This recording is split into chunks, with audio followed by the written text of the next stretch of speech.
All right. I think we're live now. So, hello everybody. My name is ZeroCounts, and I'm going to be doing a Team Buddies speedrun for you today. This is a PlayStation game. And I also have my I have my commentator here, another funking gamer. Welcome in, Funk. Hey, how's it going, everybody? Very excited to be here to play this wonderful game with you all. Yes. Yeah, so Funk's gonna help me commentate through a lot of this.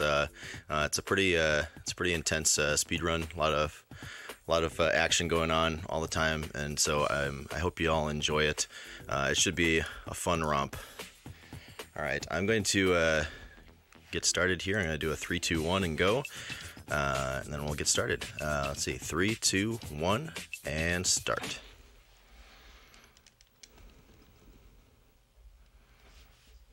All right. So, yeah, this is Team Buddies, released for the PlayStation 1 in, I believe, 2000. It's a later PlayStation release. And yeah, it's mission-based. You have these little teams that where you can like build weapons and other buddies using these things called buddy crates. And mostly the objective is to take out the other team, but occasionally there'll be some other objectives like you know, recovering something from the map, or you know, corralling animals. Yeah, a lot of those escort missions, unfortunately.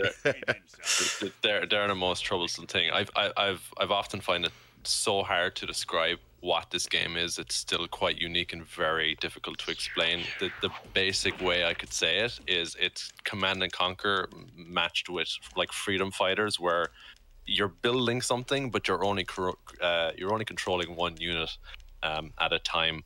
And yeah, like really most missions will complete when you kill all the enemy players, but as you say, there's going to be some other objectives, and since this is a 100% run rather than an any percent run, we want to be doing these side objectives for each mission so that we get a gold medal in each mission. For this one, for instance, we could just steal the bike and bring it back, but we actually have to kill the enemy buddies first and steal the bike to get the gold medal. So I'll call out all the side objectives later, but it's yeah, you could mess up some and not blow up a base or not collect some rubbish. But ZeroCounts here, he has the bike, which is going incredibly fast, and that's the second mission over. The first couple of missions are super quick as well. Yeah, that's also the slowest vehicle you'll see in the run.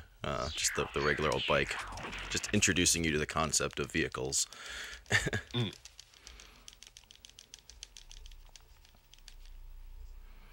So you'll see here you'll see the objective screen just before ZeroCounts goes into it. You'll see the main objective there is to, well, this one is quite an odd mission where you just toss over 6 bins. I think you have to kill the enemy team as well, and then you want to actually be collecting 10 pieces of rubbish that's distributed across the map to get the secondary objective and to get the gold medal in the end. So what ZeroCounts is doing here is he needs to get a crate at the start of the mission to get himself an Uzi, and he needs that Uzi to take out the enemy team. In some of the early missions, you might start with a weapon at the start, but Team Buddies, the whole concept is you don't start with any weapons. Both bases start in the same condition. They have no weapons. They usually just have one buddy, and they need to build a weapon for themselves to take out the enemy team. You'll see later on, just to get the difficulty up, that the game will give your enemies way more buddies, or they'll give them really good weapons, and you start with nothing. And you really have to either build the best weapon as fast as you can, or you need to know where the secrets are throughout the levels to get a secret weapon to beat it faster. And it's really trial and error with Team Buddies. Just exploring the map and knowing where all the secrets are is very necessary for speed running.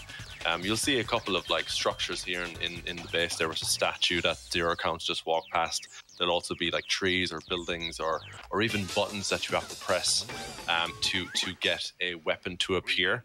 And you'll see later on in the levels that we do that quite a lot to get like a Uzi or a tank or something. and honestly, you couldn't beat the game fast without them. Yeah, it's important to note, especially in that one too, that some of the missions will actually have like different start like conditions. The rubbish in that area, actually, I didn't know for the longest time, has two different layouts. So like sometimes they'll be in different places. You just sort of have to adjust your strategy and know where they're going to be. Absolutely, have your pad out and just know where they are. So here's quite a unique mission. It's one of two missions in Team Buddies that is timed to 5 minutes, the equivalent of a side scroller in any speedrun, where it doesn't matter what you really do, the level's going to end at the very same time. So this level is going to be going on for 5 minutes. The concept of this mission here is that you just have one enemy team against you, and next to the enemy team we have these unfortunate bomb dogs that get released from the kennels about every 30 seconds, and they will just walk towards your base, stand next to your base, and blow it up. And one of the objectives of the game is for your base not to blow up, so you just have to defend your base for about 5 minutes. Luckily, Zero knows where the best gun for this world is, and he's just gonna walk around and defend for the next 4 minutes. If you don't mind, Zero, this is probably the best time to actually describe Team Buddies and how it works. So I talked about the base there. So in Team Buddies, you have a stack pad, which is the area of the 2x2 grids where you place a crate. Now, if you were to place a crate down, a single crate, you would get the tier 1 weapon, which is a Uzi at the moment. If you put 2 crates down side by side, you get some sort of grenade. And then if you place 2x2 in on the bottom stack, you will get the best weapon, and for that it's the Gatling. Now, if you put 2 crates on top of each other, you'll get a buddy. And if you place 2 crates on top of each other next to each other, so 2x2 vertically, you'll get an even better buddy, an upgraded version. And then if you place all the crates on top of each other, you got 2x2 vertically and horizontally, you will get some sort of vehicle. So that's how the weapon system in Team Buddies works. There's going to be a few variants. First of all, you may see a blue crate in your worlds as well. They'll be distributed way less, and when your buddy carries them, they're actually way heavier. But if you place them down, just one blue crate in combination with any other thing you have will make a super version of that weapon or buddy or vehicle. And so they can be really valuable depending on what you want to do. And now here's a really cool thing about Team Buddies. Team Buddies has 8 worlds. We're on world 1 right now, and for every world there is a new weapon or new buddy variant. I believe there's 7 unique buddies, and there's like that sounds right. Yeah, there's like 50 different weapons for the game, and each weapon has like an upgraded version, which is actually insane. For like a PlayStation 1 title. Mm-hmm. It really is awesome. And so if your base blows up, the stack pad where you put down the crates will not be able to be used. So any buddies or weapons you have left over is all you have. And you'll see in the later missions that you will only have one buddy, and you'll have to find them, make a crate, and make do with that to beat something insanely difficult. Yeah, so in this stage, the Mega Crate drops after like a certain amount of time. I think it's when there's 2 minutes left on the clock, and it gives you a motorbike. It's not super helpful in here, but kind of introduces you, or the idea of the Mega Crates. There's different conditions on how to get those to drop in later stages. Destroying some piece of scenery or just visiting a section of the map sometimes will cause that to happen. It's all about knowing where they are, especially for the very later missions. You're like, how am I supposed to beat this? And actually, funny story. I talked to the developer I'd say a month or 2 ago. He gave me some really cool information. When we get to the last mission, I can give you more info. But he basically said that the last mission is so difficult because I think one of the leads was like, no, last mission's way too difficult. We can't release this. And he was like, if I beat this in the next week, we're releasing it as is. And he grinded for a week, and they were like, all right, okay. So I love him and hate him at the same time. Yeah, you'll notice that my buddies right now are in tanks. That's because like there's also the ability to like give instructions to your other teammates while you're out and about. So there's like a globe up there in the top right, and that just kind of tells the buddies like, hey, make whatever you want to make while I'm out, solving the mission. I forget about that, and I talk about like the core way the game works. But yeah, I think it's L2, and if you can hold L2, and if you have any other buddy on your team, they will, as Zero said, there'll be a world map, and they'll kind of make anything that they like. But if you tap L2, it'll scroll through each weapon that's available to build. So it'll go from tier 1 all the way up to a vehicle. So it'll go tier 1 weapon, tier 2 weapon. And you'll see in one of the missions, it's world 5 or 6, that we have to do that specifically to set up the best buddy and one of the best weapons to clear out the rest of the base. So we're moving on to World 2 here, and honestly, Team Buddies difficulty spikes quite quickly, and from World 1 to World 2, you'll notice that a lot of the enemies are now...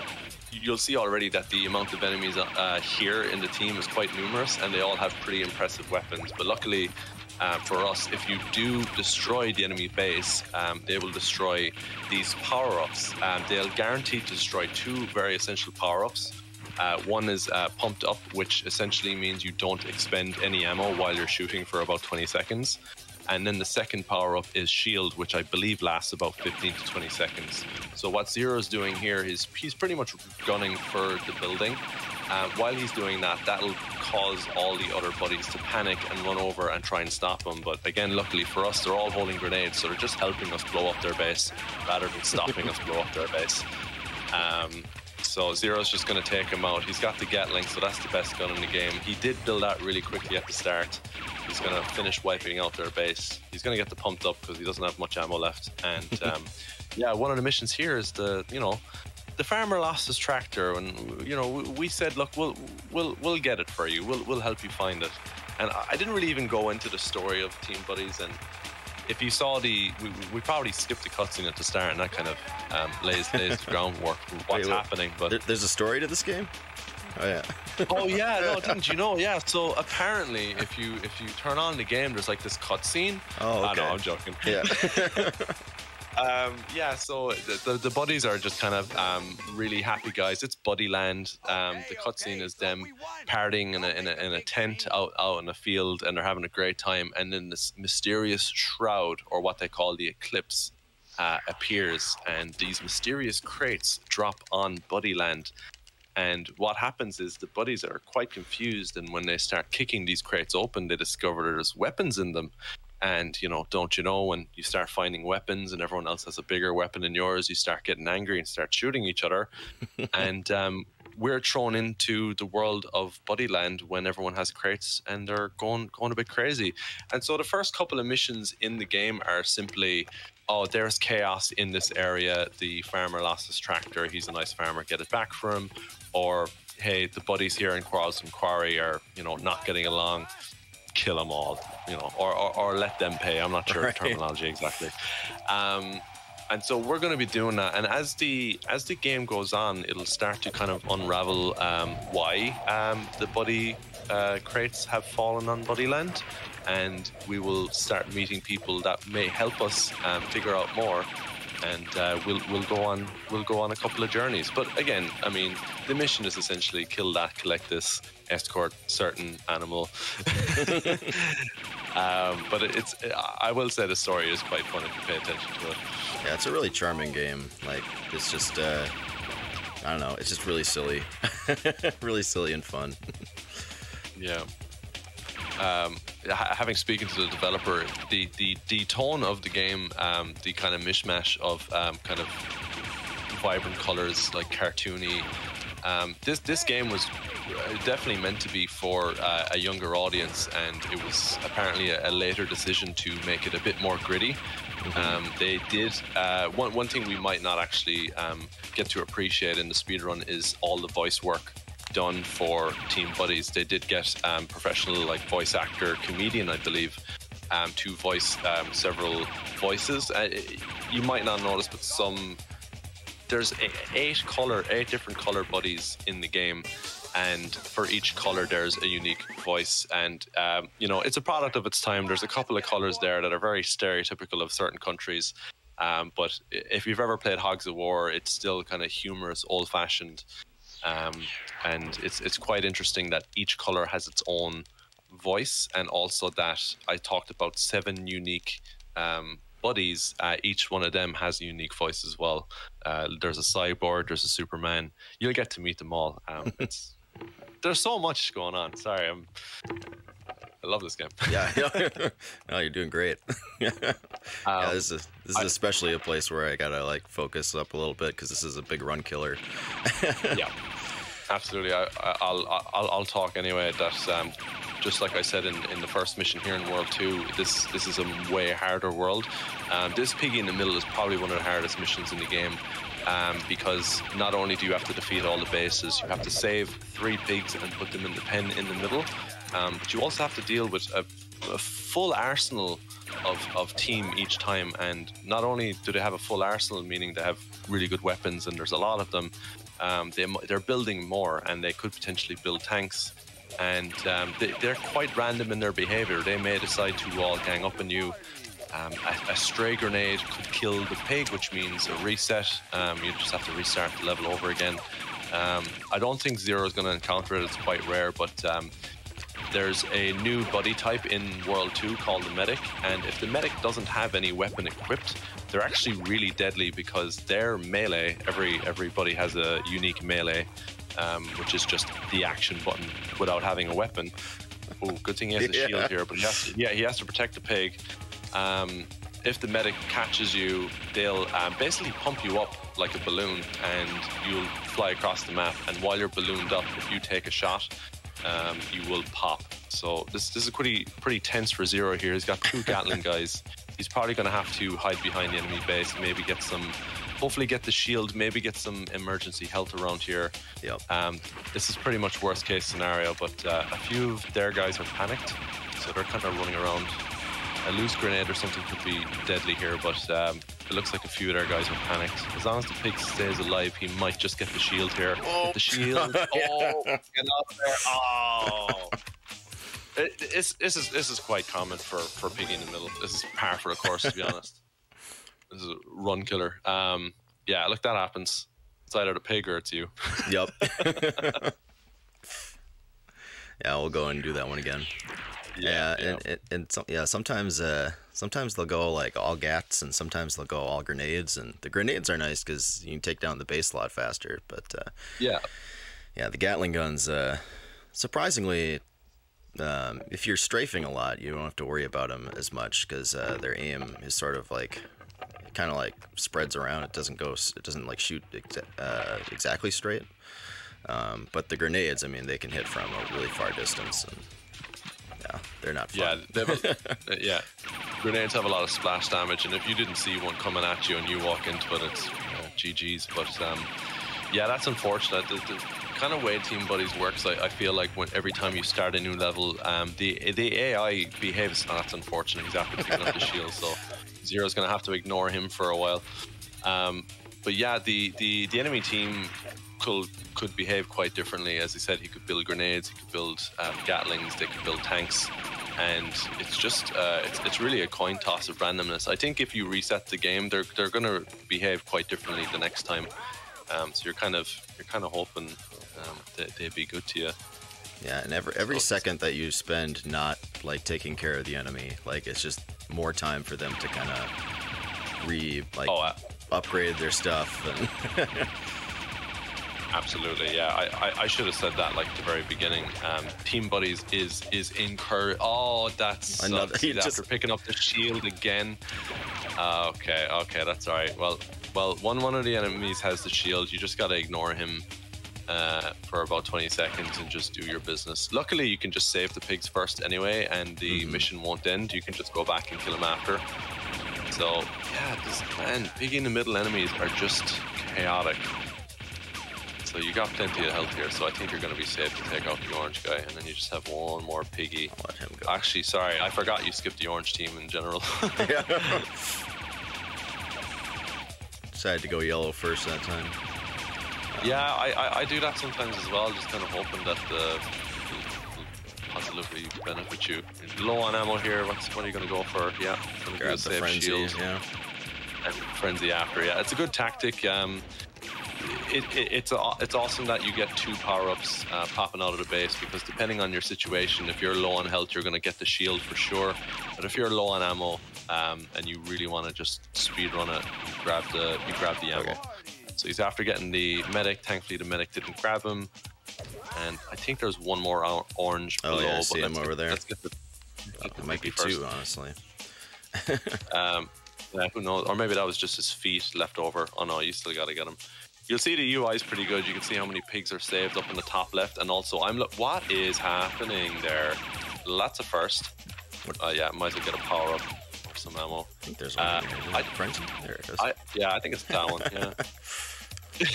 You use as much ammo to get him. I don't know what's happening. Okay, I think they were in a panic state, but that was very odd behavior. He's like doing really long. This is the first very odd behavior. They were both walking into the shield. This guy's still walking into the shield. Well, that's a first. That's the speedrun luck there. Live event luck. Would you say that that's never happened before?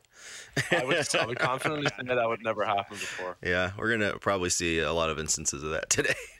Every time I run this game, I find something new, and I'm like, wait a minute, I got a plan for that now. I would reset the game in fear if I saw that. They're sentient. Coming up here, we're going on to the fabulous Flying Wrong Brothers, and obviously this is a parody of the Wright Brothers, the Wright planes. And the situation here is you got 5 generals who have had a night on the pop, because they're not going to say quite beer. And you got the Wrong Brothers that are deciding to test out their plane and drop a couple of old bombs on this double-decker bus to make sure that the commanders don't get home to their wives. But luckily, you're around to throw the bombs clear of the bus and the generals. And if you have time, because we're speedrunning, so normally you could just leave the generals dizzily, drunkenly walk to their base. But because the bombs are such a danger, and we're in a hurry because it's a speed run, we're going to punch them. And if you punch certain NPCs in the game, it'll cause them to get dizzy, and you will be able to grab them and move them anywhere you want for about 20 seconds. So that's what we're going to be doing for the next like 2 minutes. It can get quite hairy because the timing of the plane dropping the bombs is not very predictable. I think it varies, so hopefully we get good luck here. It's another one of those things that, like, I think depending on, you know, how many times you've reset or what how many times you've done the mission, it'll choose a different bomb pattern. There's definitely one that's more prevalent than the others, but I've gotten some where I'm like, whoa, I didn't know that was gonna happen. Yeah, I swear, I don't know what the luck is, but on the last house, you could be unfortunate that they drop the bomb right when they exit the door, and it's just you kind of have no chance. Let's get some bless in chat, please. Yeah, can we get some blesses in chat? Oh, I gotta check out the chat as well, but uh-oh. Did you see that? Just kind of drop those bombs right there. See, yeah, there you go. I swear this is never done before. Why would so many generals ride a bus? They've had too much pop to drive home. They're being responsible. No, it's the safe bus, yeah. The safe bus. I mean, I would love to be in the party bus, generals, after a lot of fizzy pop. The songs that would be had. All right, we're on to the last bus here. Oh, and there's the drop. Oh, he's got it. Great. He's going to take a wide... Okay. So we got a little glitch there, too. That kind of happens sometimes. Oh, yeah. I usually just kill them, but you can just... I don't know what you did there, but they just kind of strayed away. That's hilarious. Yeah, he'll stay alive, and then he'll just kind of run around. but he's been saved, so we're good. Oh, get up in the air. So now I gotta take down the Wrong Brothers plane after saving the generals. Yeah, I believe this is the first showcase of the kind of one of the first flying vehicles as well. And again, like Team Buddies has a impressive amount of different vehicles. You can hop on this. It's got a gunner on the front. You can do some sharp turns. And I mean, Wrong Brothers really, here. It's really you want to be taking him out in me a couple of seconds. But like there we go. It all started with Piggy in the middle, and now we got like some really athletic Wrong Brothers. And there we go. That's the end of World 2. And that would have been the first showcase of like a kind of a boss mission. They have like unique boss music, and then like the health, and it also has unique music. So, and now we're moving on to World 3. Yeah, between each of the like worlds, it usually gives you a little cutscene that shows you one of the new weapons or new buddies. It just introduced us to the ninja buddy. They're so humorous. Like it's like again, like the old Worms or Hogs of War. They just have that like very old. I was gonna say VLC, the very old compressed video, and just a bit of audio, and just almost like comic book style. There's something kind of quirky. Yeah. And Team Buddies does that quite well. Yeah, Worms. I think of that all the time when I'm playing this. So what Zero is doing here, so this is going to be the first and only domination mission in the campaign. And what this is, I mean, it's like any other domination type mission you've played in the game, where you want to take control of a central point, and the longer you take control of this point, the more points that earns. We have 7 minutes on the timer, so over the 7 minutes, we want to. A bit dangerous here. Sometimes. Bit dangerous. That'll happen sometimes where like the you want to get grenades, or sorry, shields, because flamethrowers. You know what? I might just might take out my own base here. Yeah. Oh well. Well, now they're coming after me. They're kind of gunning after Zero. I mean, it's not too much of a big deal. He just needs to avoid the flamethrower dudes, which there's plenty of them. This is chaotic. Only on the speedrun run. That's right. They know. No, but they know there's a marathon. This is a marathon. But so yeah, as we've explained before, if you take out an enemy base, power-ups will pop out of it, and what Zero wants here is a shield to pop out, and then with the shield he can kind of go on a bit of a rush and kill a lot of the enemies. He's got a really powerful weapon, but unfortunately if you go up close and shoot people with this 4 rocket, there's a lot of splash damage, and he could end up killing himself. So he's gonna grab some health and ammo. Shield's been robbed, but he's gonna go on the offensive now anyway, and he does have a full built-up team, so he should be pretty safe. Wow, where are they getting all these shields from? I will say you will wanna grab some of those totems pretty quick and get your points. I know it's either kill the guys first or get the towers. I'll explain a little bit what's happening as well. This mission, even if you kill all the enemy team, because the mission is 7 minutes long and they don't want you to be waiting around for 5 minutes, they do respawn one enemy player if all of their players have been killed. So it's kind of an endless battle for 7 minutes.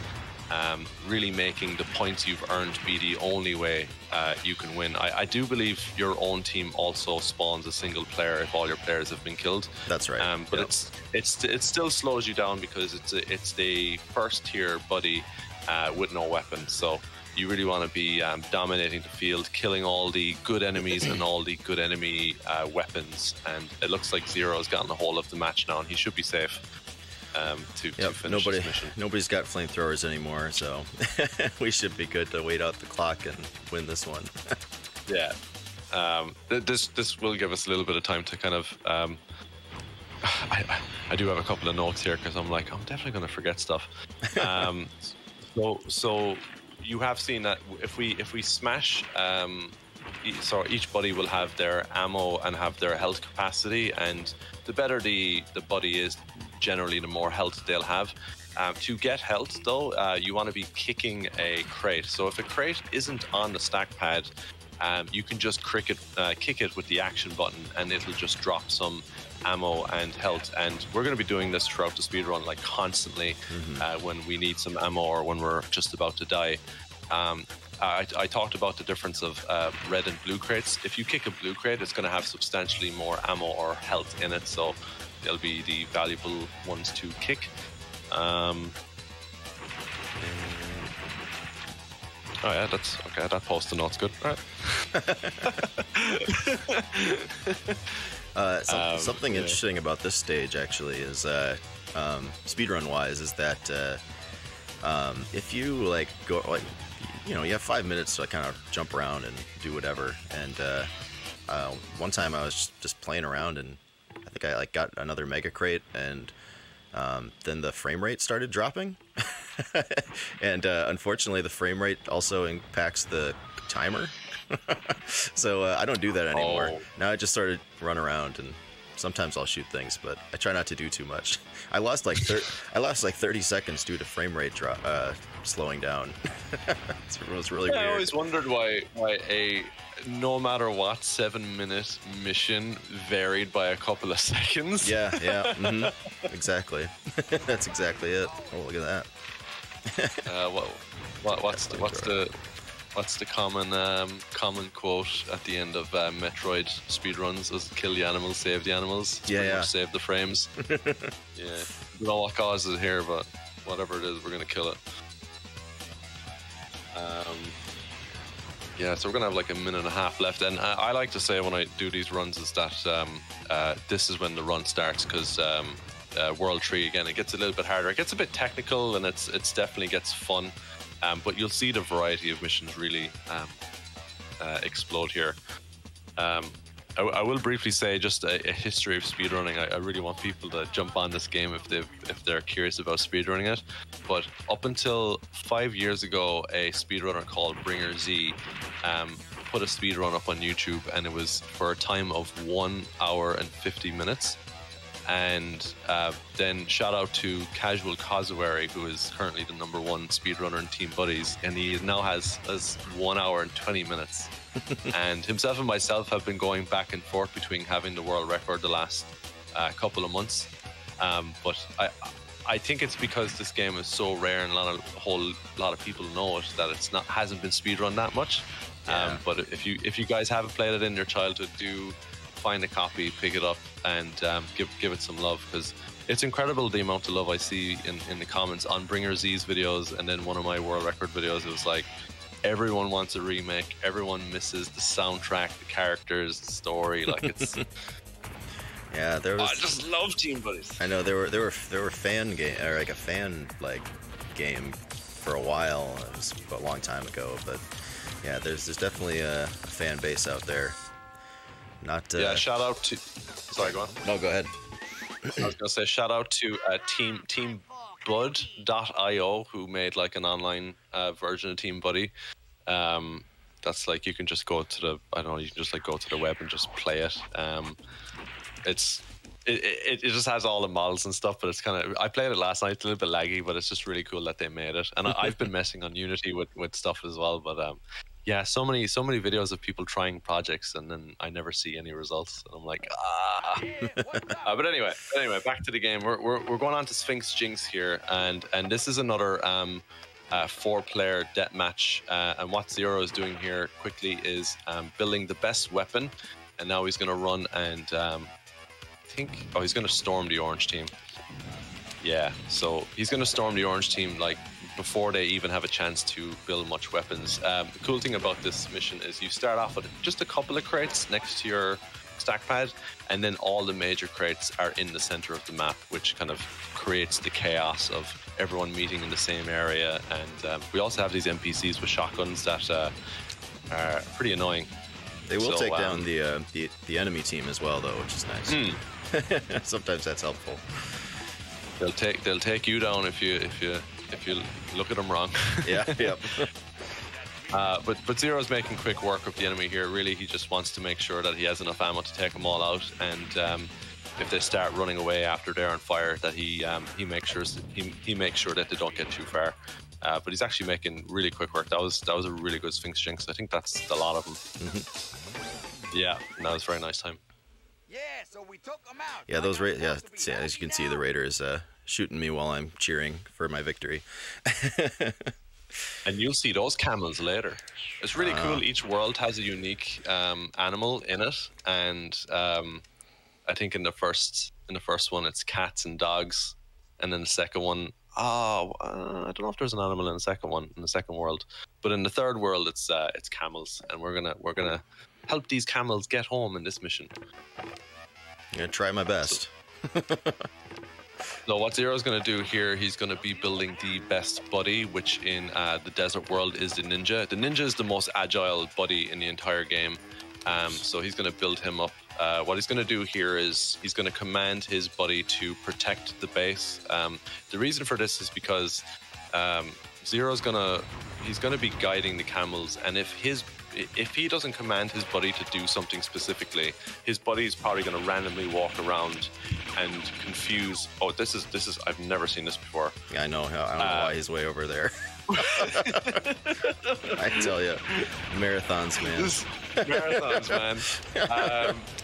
So you know, you don't really worry about the enemy team in this mission because they're kind of on the left side of the left side of the map, and they don't disturb you because you'll usually rush them faster than they'll come over to you. But that's the first I've seen them stray away. So anyway, what Zero's going to do is he's going to start shooting away at the enemy. He's probably going to, for safety, just kill them. Although he's got a flamethrower. Luckily he has another buddy. I'd say another ninja is a good call. Whatever. This. I'm not going to tell you what to do. Yeah. Although you are going to want to punch the camel here. I'll drop my weapon after I get rid of this guy. Marathons, man. So yeah, what I was going to say was he still wants to clear out the enemy team here for safety, because the camels are going to walk through the map, and if they walk across the enemy team, there's no telling if the enemy team will just want to get rid of the camels.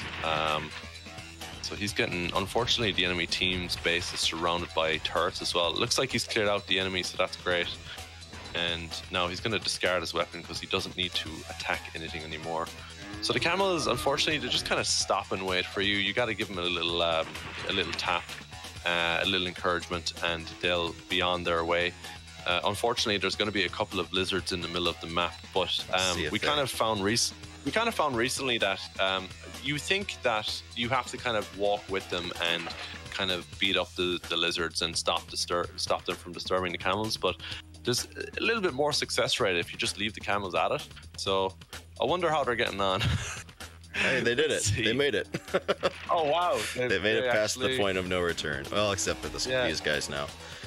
Oh. There we go. It's only happening because you watched them. But and really, if you've ever played Team Buddies, if you know someone that plays Team Buddies, they'll probably tell you they stopped playing it because of some animal mission. Yeah, the animals are awful. Really, I mean, the AI is just, if I walk near you, you're either going to follow me or you're going to go where you're supposed to go. But there's kind of this, what I would like to say, there's this kind of, I believe nowadays you say nav mesh, like, oh, they know where they're supposed to walk and they have a guide. I feel like every couple of steps they take a stop, and at that stop they'll reassess what they have to do or what should do. Mm-hmm. And for camels, they'll scratch their head, they'll eat some grass, the sheep later on. And one other thing is, if they get spooked either by you hitting them or jumping on them by accident or by an animal, they'll go into a panic mode, and it's really, you gotta pray that panic mode stops, or you just have to reset. Mm-hmm. Yeah, and that panic mode can, it can happen just from stepping on top of their heads, because that technically does damage to them. Okay, so Hoorah, this is an interesting level. if you start off this level, the objective is to defeat the enemy team and then basically turn the color of an Ankh, which is like the statue, to your color. What Zero's doing here is he's trying to unlock the best weapon in this world, and I would say it's almost the game, is basically this massive electricity beam called the Ankh. The way he does this is he needs these sphinxes in the middle of the map to be destroyed in order for a mega crate to drop that contains the Ankh. But what Zero's doing here is he needs to grab this power up in. Oh no. Yeah, he needed to grab the power up in the middle there to like amplify the power of the Ankh like 2 times. It'll probably still be strong enough to do the job, but I got a lot of turrets to get around here. Yeah, he needs to do a bit of jumping around here because this is quite dangerous. The enemy's not much of a problem, but all these homing rockets, he's gotta be quick on his feet. I think he has one more, or he still has 2 more enemies to take care of. Okay. Once he has the enemies taken care of, he should be able to unlock this like teleport that'll get him up on top of the tower on the middle there. And I think he's gonna be able to. Okay. There we go. Yeah, that's very well. That's a good save. That's a really good save. Yeah, I mean, if those raiders, like, the thing with the power-ups when you when they come out of like even like the bases and stuff, is they'll drop in random places, and you saw earlier too, like sometimes they'll overlap as well. And so if you want to grab a shield and the power-ups are overlapping, it's like good luck, you know.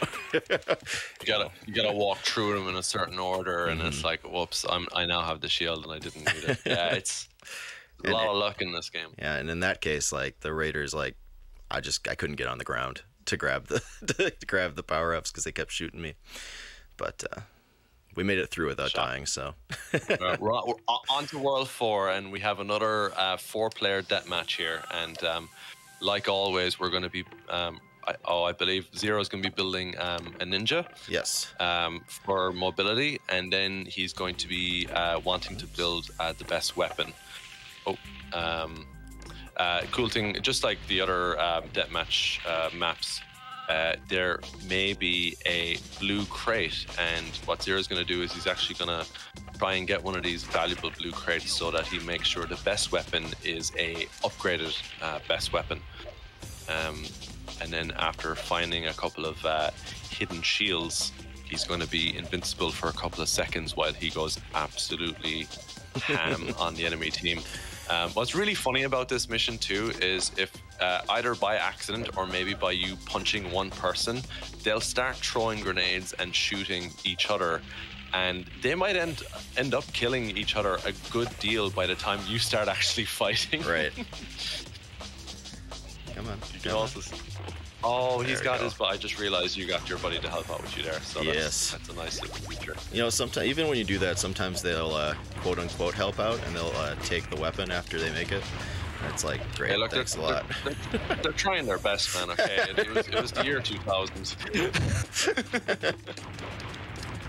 Yeah, so since I have the shield, well, I had the shield, you can get like really close to these guys and like just not have to worry about any of the splash damage. I think that was everybody, maybe? That's everyone, yeah.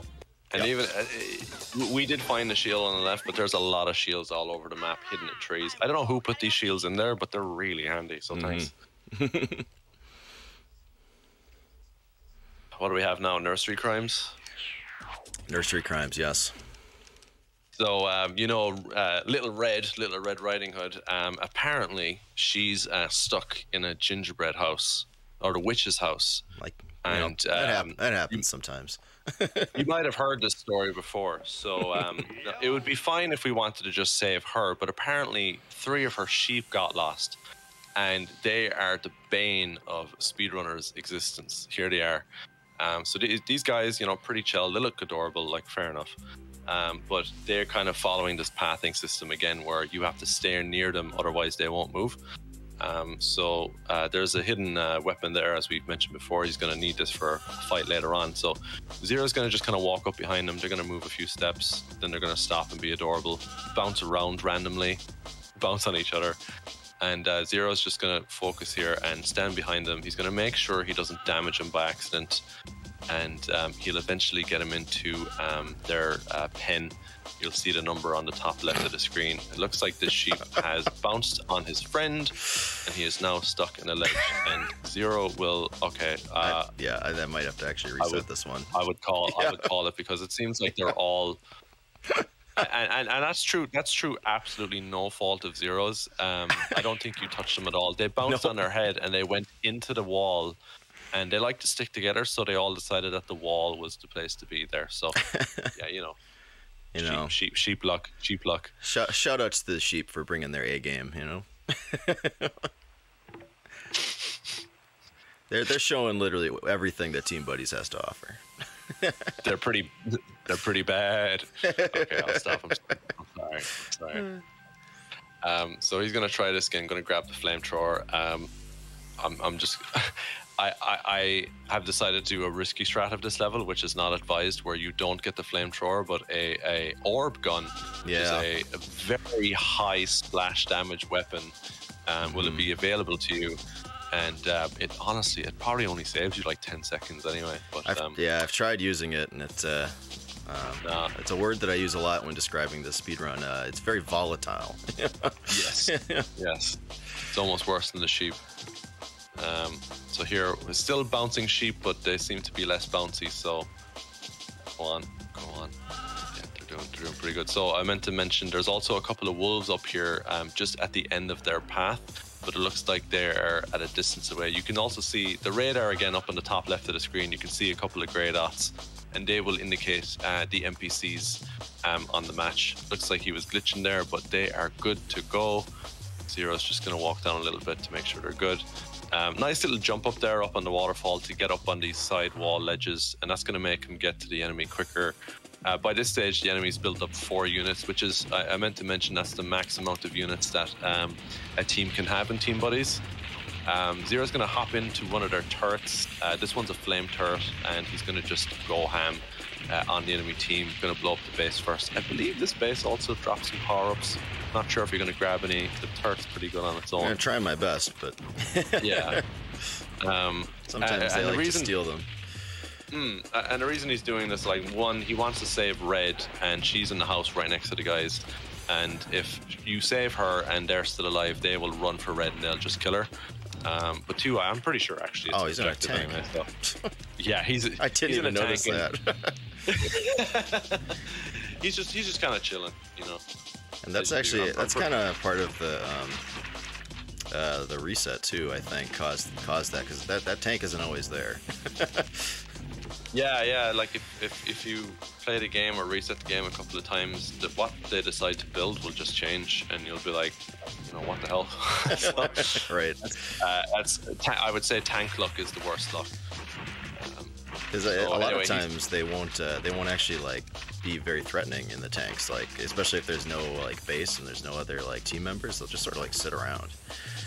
It's something that's just kind of I don't even realize, but like tanks aren't dangerous in this game. It's just annoying because they have a lot of health, and when the tanks blow up, it's like a massive grenade that goes off. So you want to like stand in the way.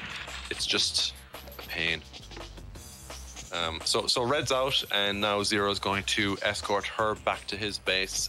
He will have like 1 or 2 wolves in the way, but he's got a flamethrower with plenty of ammo, so he's going to have a grilled wolf tonight if he wants it.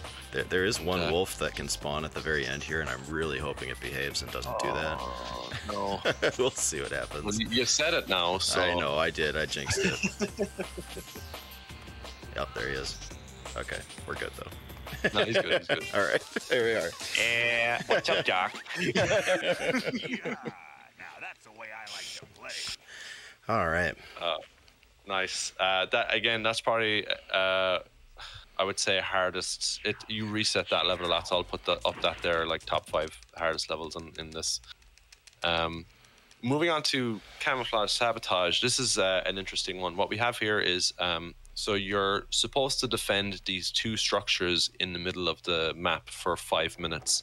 But if you actually manage to defeat all the enemy players, it doesn't matter what the timer is, the mission will end. So Zero's going to want to build a decent weapon here because he's going to have an enemy charging those structures straight away. This guy has, excuse me, an upgraded version of the 4 rockets. So what Zero wants to do is kill him and steal that weapon, as you do. But obviously that's a bit dangerous because he's hopping around. And he's done it. Nice one. Something worth noting, if just for people watching, if you're looking up at the UI of the game, the top right of the screen indicates his health, and while he had other buddies, you would see their health indicators there as well as little icons appearing when they're either shooting or taking damage or building. And I was going to indicate there that they died. So he's on his own, and it's so, like most missions, if Zero dies with the single player here, then he'll have to restart the mission to be game over. So Zero's just gonna, honestly, he's just gonna swarm the enemy team and their base. You don't have to destroy their base in this mission, I believe, but if you do want to get the attention of the enemy team, sometimes you will do that. What's tricky here as well is while he's attacking the enemy team, he wants to make sure that there's no stray enemy attacking the core objective, which is the 2 buildings in the middle of the map. But honestly, it feels like everyone is here, so I need pumped up here. Yeah, thankfully the trees here contain ammo caches, which refills your ammo completely, and also this pink, it looks like a pink heart to me. I also thought it was a pink light bulb, but that'll refill your health completely, so you'll want to shoot a few of those while he's battling solo. This is a camouflage sabotage is always a mixed bag for me. You can get this done with like 3 minutes on the clock, or you can like use up all the time. It's also really weird, like right now, like the tanks normally just sit around and don't do anything, but they're really kind of being a pain right now. Yeah, man, how many times did you like reset? Like we got like the worst luck. It's interesting behavior. So that guy's gonna run. Oh my goodness, he's going for it. Yeah, and I will say, like when you got a stray enemy running and they're running back to base. Oh wow, they built a lot of stuff over here. Apparently. Yeah, that's the fear is if you don't blow up their base, then even one enemy will rebuild their base in like a minute or two. They'll rebuild a couple of soldiers and weapons and blow up. If in doubt, blow up the base. That's what I always say in Team Buddies and in life. Home base destroyed. That's fine. I don't need that. You don't need that. You're not building anything. So he's going to want to just wrap up killing one team at a time here. He's going to get... You'll see if a vehicle's about to blow up, the enemy can no longer shoot from it. And you'll see a lot of black smoke and it'll stop moving. And at that point, you want to walk away from it as the explosion's going to hurt you if you're too close to him. So it looks like he's popped him, so he's going to rush back down to the orange team in the bottom left here. Of course, there's a tank that was almost blown up. And I think that seems to be the last guy. Yeah, he's rushing back to base now. Grab some ammo here. Safety first. There we go. I think that's it. That should be it. Lovely, lovely. Hopefully nothing... Hopefully none of the little research stations blew up. Yeah, what's funny is when we complete a speed run, it's kind of tradition to actually scroll through all the missions that we've completed to make sure we didn't quickly go past the mission that we actually didn't get gold medal in. But you look good on this world so far, so. Yeah, it just like brings up a little message on the bottom that'll say like one of them got destroyed, but it's easy to miss with all the action going on. So we got a U fiend here. So we got a boss that is in super tank, which is invisible, and it sucks up sheep to heal itself, and it also shoots out homing rockets. So you're kind of in this like random field at the start of the mission with nothing on you, and you kind of gotta explore around and see, you know, what weapons you can find and what power-ups are available. And once you start getting used to the map, you'll find there's some grenades, there's some rockets that appear if you hit some buttons. Where'd he go? And if you start, yeah, where'd he go exactly? There he is. He will. Oh, nice. He will be invisible to you, and he'll only pop out when he's shooting, or eating the sheep, or if you hit him. And really what we do here is we grab the grenades and we destroy these towers that stops him from being invisible, I believe. And we just want to just circle around him and throw grenades at him for about a minute. And then is it Captain Anthrax? Captain Anthrax, yep. Captain Anthrax, so you know he's bad. He'll pop out of the tank and he'll face you one-on-one. But we have a trick up our sleeve for when that happens. He's gonna make ultimate. He's really close to the sheep, so I want to make sure he's actually blowing up there. Yeah, I saw what happened last day. Yeah. Where is he? There he is. So we got a shield power up here, and Anthrax has an orb gun. And as I mentioned earlier, Anthrax's orb gun, or any orb gun, has massive splash damage. It's like shooting yourself. So if you just walk up to him and say, "Hey, buddy," and hold his hand while he shoots you, he's gonna die. So so that's World 4. We're halfway through the game. Yeah, something important too, like when you're invisible, and you notice it there, is if you walk in water as well, it'll make you visible. Which happens when he drives over the like little river there too.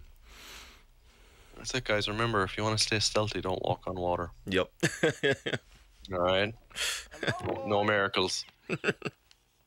All right, Ice Cream. This is another 4-player deathmatch.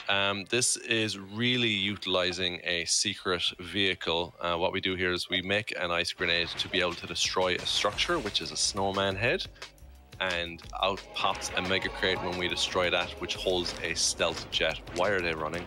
What? I don't know what caused them to run. So they're running on their own. They're doing whatever. This is it's marathon rules. So these hold very powerful homing rockets, and it takes about 3, maybe 4 rockets to destroy a buddy with these. So what Zero's going to do, he's just going to fly over to the enemy team's base and kill them before they can build any additional buddies. And this is one of the quicker missions because of that hidden vehicle. And we get introduced to I believe is it stealth units in this? Oh no, it's cyborgs. Although we never use cyborgs in this world. I think it is stealth units. It's the cutscene where they keep. Oh, that's right. A block keeps getting stolen. That's right. Sorry, World 4 was cyborg. Sorry, it's 2:30 a.m. for me, guys. I'm gonna use that excuse. Yeah. Thanks for doing this, by the way. Hey. No problem. All right, probably this is up in the top 5. I don't know how big my top 5 is, but Hurdy Birdie, another animal escort mission. What Zero's going to do here is going to build a grenade to unlock a vehicle later on, but he's going to want to herd these 4 penguin to follow him across the entire map. So what he wants to do is make sure that they are indeed following his character, and when he's confirmed this, he's going to take off and start starting the mission. So the penguins are following him now, so what he's going to do, like the first mission, Ice Cream, he's going to find a secret structure, and he's going to start attacking that, and he's going to get a jet, and he's going to take out all the enemy team players. I'm going to pray that they don't kill a penguin. Yeah, and it looks like we already have a penguin here who is a bit distorted. It might be dead. It's a bit hairy, but the enemy player has run away from health, so we might do. All right. Lovely. So Zero's he's just gonna go through this middle here. The penguins will loosely follow him. I don't understand the logic after playing this game for so many years, but the penguins will loosely follow him, and he'll take care of the enemy team here. There's a couple of stealth units with the yellow team. They're crafty. This is not a really good situation to be in right now, because the penguins are over here, and these guys are eluding all of my shots. Everybody's running around the map right now. You're causing quite the panic. So I think unless there's a stealth guy. Oh, there's one over here. Oh, good. Oh, he's got an orb gun as well. That would have been pretty bad. Okay, we should be good now. Lovely. So. Now that that's taken care of, Zero is going to safely discard the plane in the other side of the map so it doesn't crush a penguin or anything like that. and he's going to try. We're going to use the radar on the top left of the screen here a lot because we want to see where the penguins are so that we can kind of get them all in a bunch. And once they're all in a bunch next to us, we're going to get them to directly follow us and get them to the end of the map on the left side. I believe the game makes cute graphics for you start at the North Pole and you finish at the South Pole, sort of. That's thing. right. So, Yeah. yeah. Yeah. And the map is so nicely designed. It's very zigzaggy design, so that it really makes the most amount of distance out of a square map. They also make it so that the penguins also slip on the ice, which is it takes a while for them to get to where they want to be. Yeah, guys, this is the quitting point for the majority of Team Buddies players. I will bet all the money on it because there's what seemingly no logic to why the penguins would follow you or not. But I think there was a bit of a scare to start there, but that was well saved. That was pretty fast, honestly. That was pretty good. Yeah. Penguins behaved. Good penguins, good plenty of fish. And that's the last animal mission, depending on your definition, I guess. The last animal escort mission. We do have some more generals later, but they're people. Yeah. We'll see how they act, and then we'll make the call.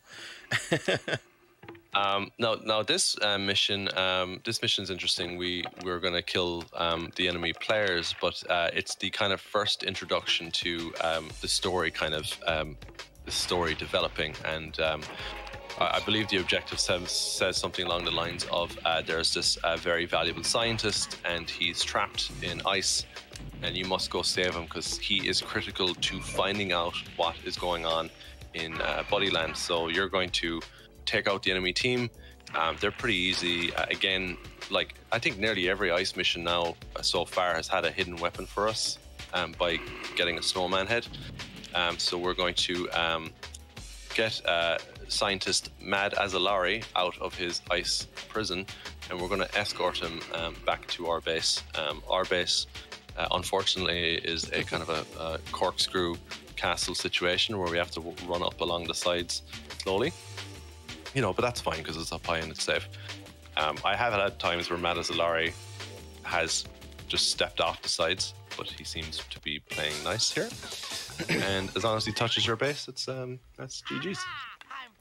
The polar bears, although they look very threatening, very rarely actually will damage you, and even less often seem to damage the NPCs.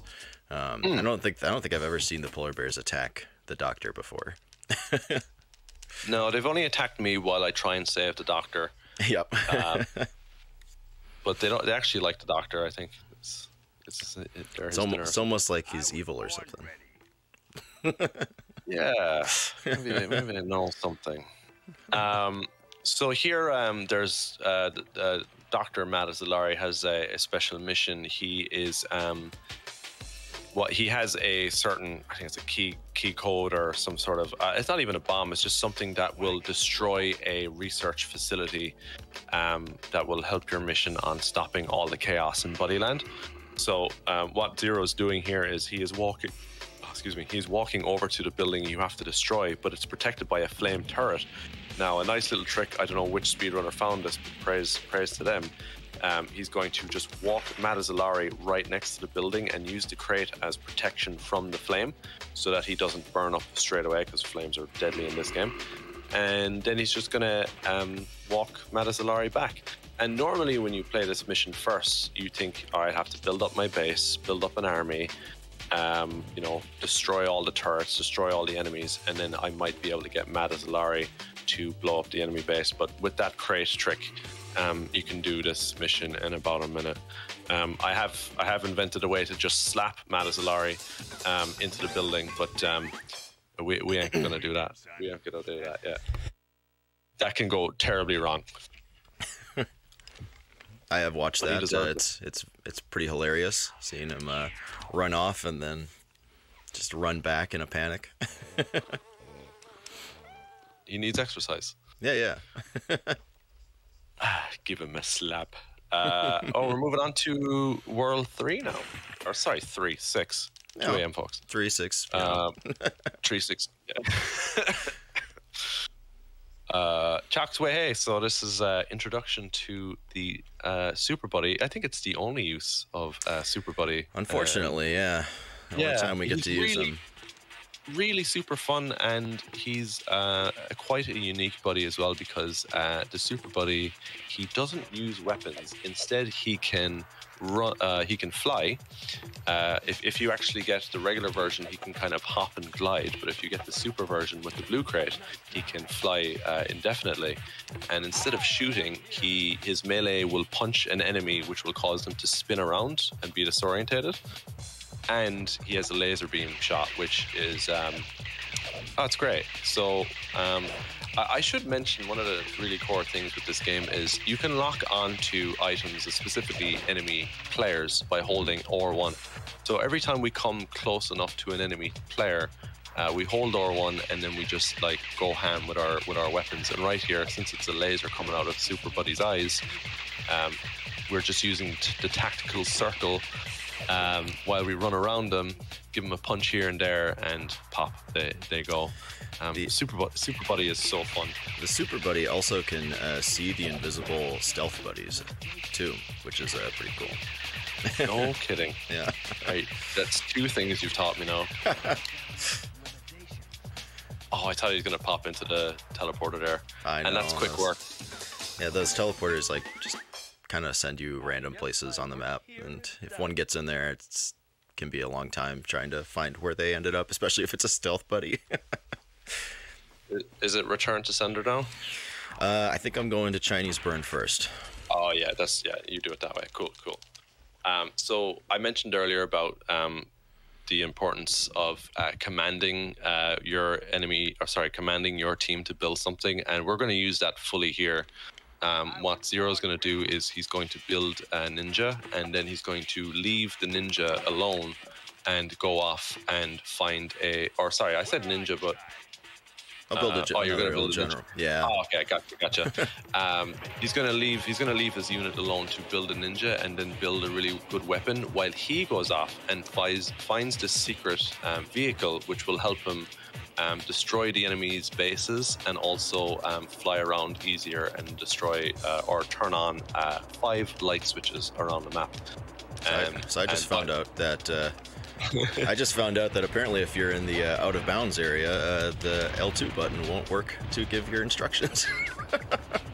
That's 3 things now we found out tonight. That's fun. So hopefully they get that built soon here. Hopefully they receive that command from out of bounds. Right. Sorry, we don't have reception out here. Nope, they definitely didn't. I'm going to start this one over. Okay. Yeah, they didn't. They were long gone. And I guess you're starting it over because, again, like we said before, the longer you leave your opponent build up a base without resistance, it just makes the fight much harder. Yeah, without that 4-pack, that homing 4-pack rocket, that can take a really long time. Yeah, it just turns into could be a 3-4 minute battle. Yeah, so I don't blame you there. So he's gonna start off with and I must say as well, that first jump to get you from your base ledge to over here is actually quite a tight jump. I've often lost that and then have to do a couple of backups, which wastes a lot of time. The parking of the stealth bomber is quite tricky as well. Want to get it up there. Extremely powerful bombs being shot out of it, and that's why we want to use it to destroy the enemy bases, so that it can stop building and also no more buddies to attack this with. So it's going to drop the bombs, and I think your team members. Yeah, and now it should be. Yep, there we go. So they did everything correctly while I was gone. Perfect. So now he's just gonna beat up the enemy team. Usually the enemy team will just run around chaotically trying to kill you. They're gonna go to like the middle of the map to try and recover. I've even seen them going to my base to break my crates for health. And really Zero's just gonna want to keep track of him and stop him from healing. And once he's cleared out all the enemies, he can safely turn on all the lamps. I will say there's a couple of red flashes appearing, and when you see that on the radar, that means someone's attacking your base. That's your base taking damage. And oh my god, they actually blew up his base. He's really. How is he surviving this? There we go. That's mad. I thought you actually had. I thought that was the last guy there, but apparently some guy got astray, and he's just. Wow, is that him just walking? Is a crazy Chinese burn, but that might be everyone. That's 5 lights, and that's it. Yeah. Chinese burn, hit or miss, hit or miss. I like it though. It's fun that you get to command. A lot of time could be saved on it if everything goes perfect. Okay, shall I explain Return to Sender as best I can? Yeah, go ahead. So it's really fun. Right. So Return to Sender is the craziest trick in the game, and I actually don't exactly know who discovered this, but I give them huge kudos, because it is finding out the logic of the game and taking advantage of it. So for most NPCs, we'll just say Matt as a Larry here, if you attack them, they will go into a panic state. And if they go into a panic state, if you hit them from the left side, if you're standing on the left side and you punch them, they'll run up, and as long as you stay near them, they'll continue to run up. If you punch them from the right side, they'll run down, and you know. So what's happened here is we like, this mission is so fast, and I can't even explain it in the time. So what's after happening there is this mission was supposed to be, you have Matt Azalari. He wants you to take him into the enemy base in a really slow, really brittle vehicle and survive. But instead, because that's terrible for speedrunning, someone discovers that if we make him go into a panic mode and walk up, and if he hits off angled walls, he will keep his trajectory going, and then eventually he'll, on his own, run into the base in a panic. And it's so funny, and it's so smart, and huge kudos to whoever discovered that. I'm sorry, I actually don't exactly know the origin of it, but it's so cool. I take advantage of that logic myself in what's the last snow level? Kill him in Scarper. Yeah. Kill him in Scarper. I do it briefly to get him to run into the base instead of guide him there. Getting a lot of turrets here. A lot of mechs coming out. I don't really understand how that. Speaking of not understanding how the AI works, I don't really know how it determines when to throw out these little robotic turrets in this stage, but when they're there, it makes this a lot more difficult. Yeah, Mad Max here is another boss mission that we have, and this boss mission contains a couple of parts here. Firstly, you have this building which has 4 turrets on it, and each turret has its own health box that you can see on the top right of the screen. Zero has to destroy each one of those turrets until he can start inflicting damage on the main building itself. Then when he starts destroying the main building, something pretty dangerous is gonna hop out and try and kill Zero. So what Zero has to do is collect these hidden weapons around the map. It actually goes from the tier 1, tier 2, tier 3, which is the 4 rocket, and then there's also a helicopter which no one uses, and there's plenty of power-ups around the map as well. And as Zero said, there's these robots that pop out of the building the longer this takes.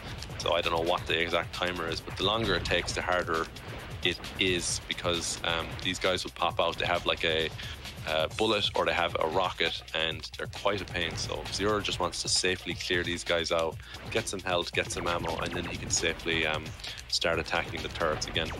But it's again, this mission is, the faster you do it, the easier it is. But yeah, I can't even get close enough to see which turret's left. Yeah. I'm gonna grab some ammo here. That's fine. Yeah, just keep it safe. There it is. Okay. If you can get it, if you can lock onto it, then you can stay pretty far away from them, and you'll still like be locked onto the right turret. Yeah.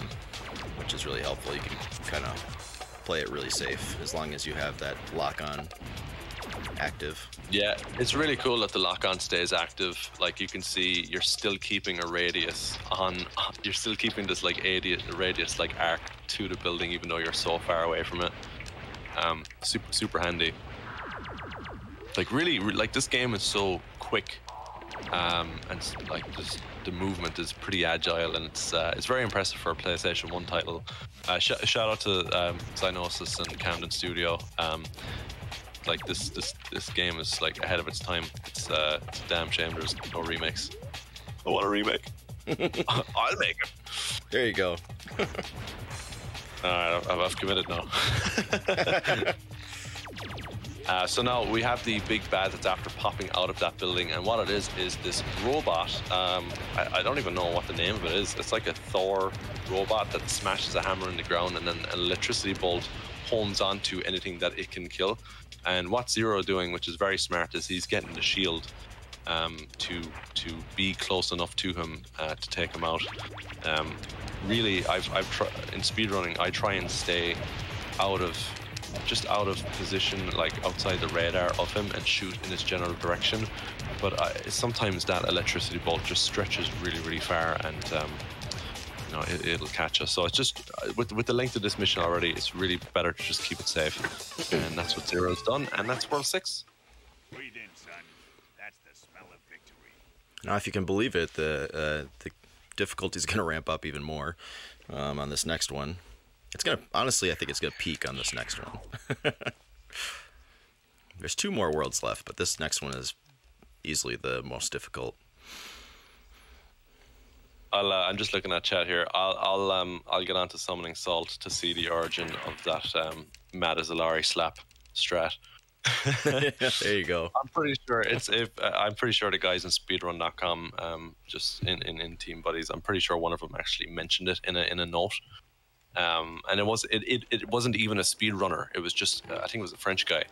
So you know, kudos to him. Okay, so we're on to Fumble in the jungle here, and what Zero's going to do is he's going to use a crate to get over the wall really quickly. Otherwise, he'd have to go through a bunch of enemies and turrets. He's going to jump over that flaming liquid, which he does cleanly. If he touches that, it'll catch him on fire and take out most himself. But that was a perfect jump. He's going to rush over to this enemy and kill all the buddies. They're going to be building up more buddies, but it looks like there's only 2 buddies on the orange team left to go. So this is actually really good luck here. One of the buddies is running over to those turrets, but he is in a position to kill now. Lovely. But that's not it. He has another team. The yellow team is on the other side of the base. This team is covered in turrets, and Zero wants to be really careful here, because the objective of the mission is to keep the vehicle that he's in from blowing up. So not only does he have to kill the enemy team, he has to make sure that his vehicle does not blow up as well. Otherwise, that's game over. And they will have some like electricity. What is it? They're crypto guns. Mm-hmm. They'll have these guns that are long range, and they'll have these grenades that are long range. Luckily, he's stealth, so he might be missed. So he just needs to just stay outside the border of the turret's range and just keep doing pop shots in. And looks like this guy is just gonna. Okay, I think I thought that's he was it. gonna run into that. That should be it. So that's yeah, that's pretty clean. Impressive jump at the start. I never dodged that flame pit. Yeah, it's pretty rare, but yeah, the hardest part about that is when you're supposed to take care of those turrets that are blocking the or that are guarding the jet, but if you leave them there, then as soon as you get into the jet, they just start pummeling it with rockets, and if you don't get out of there in time, you'll be very close to, or that rocket will be, or jet will be really close to blowing up. And then you can just take no damage from anybody. But thankfully, we got out of there before it even started smoking. So no, it's very clean getaway. So here, this is another. I always forget that this is another 4-player free-for-all or deathmatch. And luckily for us, you know, just like the other matches, there's a hidden weapon in a corner. It's being guarded by a lion. And Zero just popped in, said, "Thanks, Lion." Stole the crypto gun here, and he's just going to empty it into the team. And this is pretty much like one of the easiest late game missions in the game. I'd say one of the easiest missions in the game because they just hand it to you Real and fast. it's a nice breather before things just get like nonsensical. Yep. These next two are fairly difficult. This next one is our last like rescue mission. Yeah. Well, sort of. I guess there's one later, but this is the last one that I. Well, I guess really worry about. the animal of this world is the lion, and they kind of play a little bit of a part here in this mission because when you save these generals, there's a lion pit in the very middle of this mission, and they tend to walk up and down the map a little bit. And if your generals cross their path, the lion will be like, "Ooh, free food." So Zero is going to play it really careful and make sure he sticks close to the generals when he escorts them. If I'm going for world record, I do not have time to handhold the generals, but a lot of the time a lion has eaten them as a result. So it's risk reward, I suppose. So here, as always, Zero's going to get the best weapon. He's going to use his knowledge of what's inside the trees to get a shield, and then he's going to go over the bottom or the top left and top right of the map will hold 3 generals each. So Zero's taking care of the top left section first by taking out the turret that's protecting them, and then he's going to get some power-ups here. So he's grabbed the gun frenzy. I called it pumped up earlier. It's gun frenzy, and he's going to use this 20 seconds of free ammo to just empty into the enemy team and their base, because ammo is actually pretty important in this mission, because if you run out of ammo, you have to run back to your base to refill. Oh gosh, that was close. We mentioned it earlier, but if those medic buddies grab onto you, you're toast pretty much. I mean, they blow you up with air, and then if any weapon hits you, you pretty much blow up. Yeah, I was good quick reaction there. So I think that's the whole enemy team. I think so. Sometimes a yellow buddy will just be like out chilling somewhere, but I think everybody is gone. So this is perfectly what you want to do, because you get a power up out of a base when you blow it up. You want to just grab the next pumped up out of the base you just blew up, and use your saved ammo to blow up this next base. I am gonna grab some more ammo just to be safe here. I'm kind of on the cusp of good ammo, a good amount, so I'm just gonna quick grab some. Better be safe, yeah. You want to have roughly like 200 ammo when you blow up this last base. There's a backup strat, but it's a little risky. And I didn't even mention you. People will even see it right now, but there are turrets all over this map. It's actually quite brutal when you think about it. You got a lion's pit in the middle, and you got turrets on all the walls on the very left, very right, and the middle of the map, which makes escorting the generals quite difficult. But luckily, I found that the turrets are only going for you rather than the generals. So unless they're unlucky and catch a stray missile or two, they're going to be fine. But if you playing the game for the first time and you think you need to be next to generals always, they're going to get pummeled by rockets at the very end. You have to be close enough to them, or else they'll kind of like lose sight of you, and then. But yeah, most of the time I'm going to be kind of directing all the rockets towards me, so that there won't be any like stray rockets accidentally hitting the generals. You know, this is hopefully what happens.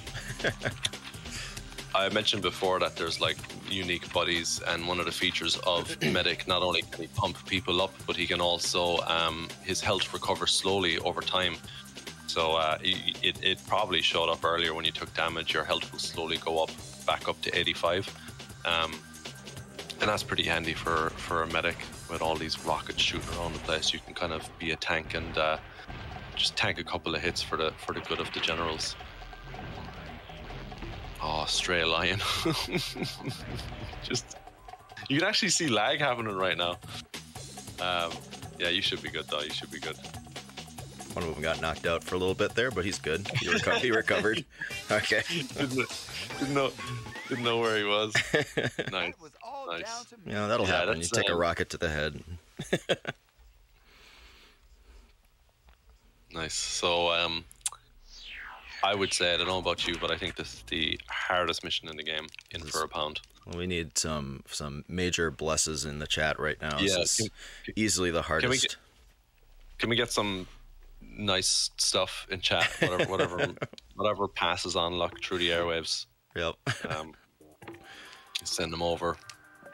So this mission is I described 4-player deathmatches before. Now this is the worst case scenario for a 4-player deathmatch because all 3 other teams have full teams built up already and they're still building, and you have only 1 player, and I believe they just all team up against you. They don't attack each other. Correct. So the objective here is to stealthily kill 1 team at a time, which is very difficult because their teams are bunched up together. So the plan here, since you're a stealth buddy, is you want to use your stealth abilities to steal weapons. You can do this in a few ways. The intended way in the game is to punch a player that can't see you, and when that happens, their weapon will become your weapon. They'll be disarmed, and you'll be able to use their weapon. But once you start punching someone, once you start shooting a weapon or you get hit, you become visible. So you want to get out of there as soon as you start going on the offensive.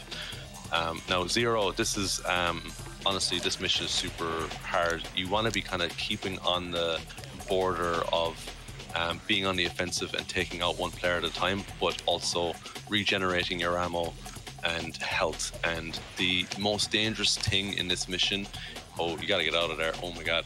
I thought I was at 30. No. The most dangerous thing here is those enemies that have grenades. So even while you think you are far enough away from them, if they throw a grenade, it'll cover the distance of the throw, and then the electricity will just stretch so far. So you really don't want a grenade enemy to be chasing you down, because there's a very thin line of being within reach to hurt them and them being within reach to hurt you. So you can see here how Zero is just hopping and keeping just outside the line, and he's watching very closely until they start panicking and running away. And that's the key sign to be like, okay, they're scared, I can now go on the offensive and finish them off. But as you see, as soon as he runs towards one enemy, another one will pop out of nowhere with full health and try and take him out. So it's your brain's firing as to what to do constantly here. Zero's doing a really good job here. He's managing his health quite well. There are ammo packs in the trees. There are lots of health in the corner. So he's doing quite well here. He's got another ammo pack in that tree here. And what's actually amazing right now is Zero created his own player at the very start, and I never really expect for my players to survive because the enemy team is so built up. Hopefully there's nothing by my base here. Okay, we're good. Yeah. Who knows?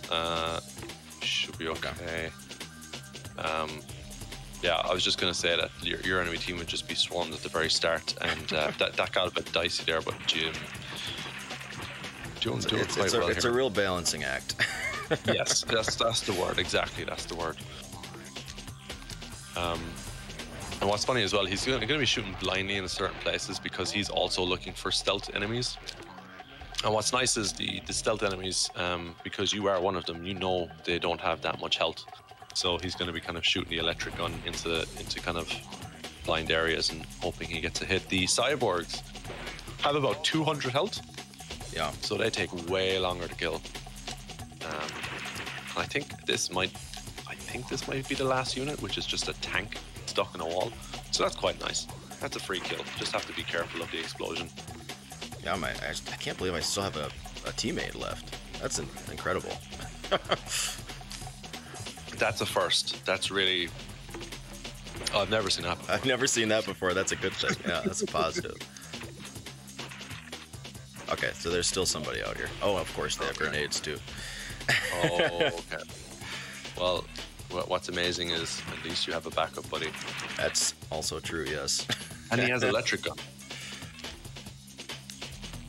Oh, what sucks here is this guy's invisible. Okay, he's in panic mode, so this should be a short build. Hold on, ammo here. Oh god, okay. No, Where did that guy come from? I don't know. Okay. Guys. I need to grab some ammo up here. Yeah, the stealth buddies are, well, I mean, stealthy, so you don't really know. They'll sneak by and you can only really see their shadows walking around, so. Yeah, very, very subtle hint there as well, yeah, the shadows. But yeah, this is quite funny that they pull the stealth on you and it's like, no, we're still alive. But you should have them now. I think there's one more somewhere. It's funny that he carried on. Oh, fantastic. Oh, okay. We can all breathe a sigh of relief now. Yeah, that was the worst. The worst is over. The worst is over.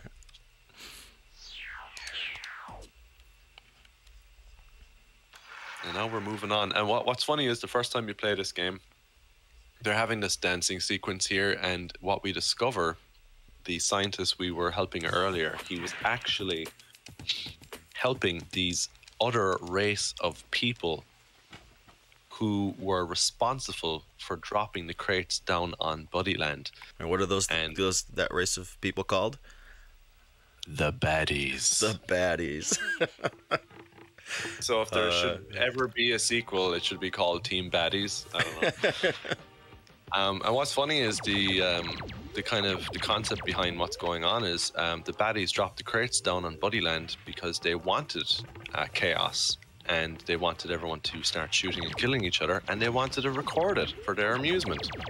Which it actually reminds me of a South Park episode where they were recording Earth, and Earth was a reality TV show, which is probably a concept that's been done in other media before. There's definitely some parallels for sure.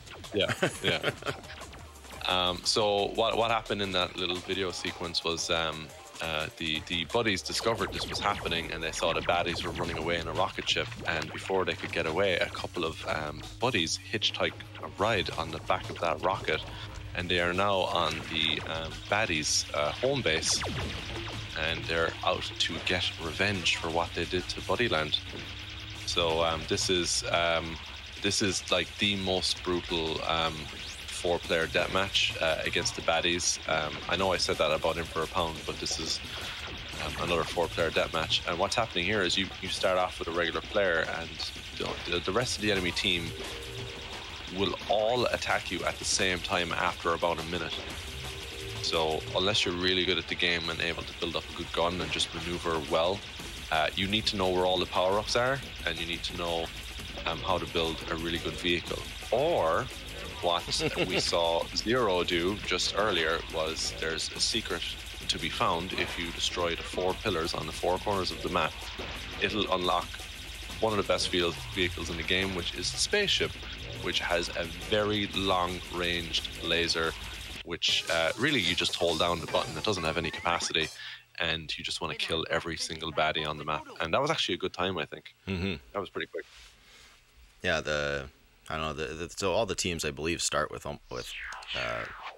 full teams, if not close to it. And there's a lot of baddies on screen, and they can kind of hide in the corners, and you just kind of have to sweep.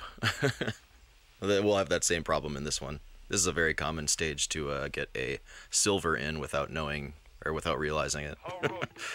Yeah, I'll explain that briefly. If you happened to have an objective where you have to kill everyone, and then you somehow finish the mission early, and there's going to be like a 5 to 10 second state where the enemy was killed, but their corpse or their shoes are still on the map, and it didn't register that they're actually dead yet.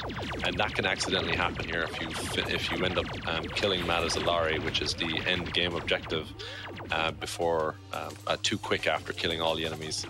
So that what Zero has to do here is he has one buddy to use to destroy these 3 power plants. And these power plants are powering a force field that's protecting Madazalari, who's up on the top right of the screen there. So we're going to destroy these power plants. That's the second one. Luckily, each power plant is containing some power-ups, so we're always going to grab the shield. We're going to use the turrets here to our advantage to also help us blow up this building. Zero is wisely going to grab the shield each time. After blowing up all the power plants, we're going to have a nice flying saucer again. And so I'm going to leave. I'm going to do some counting here with Zero. That's 1, 2, 3,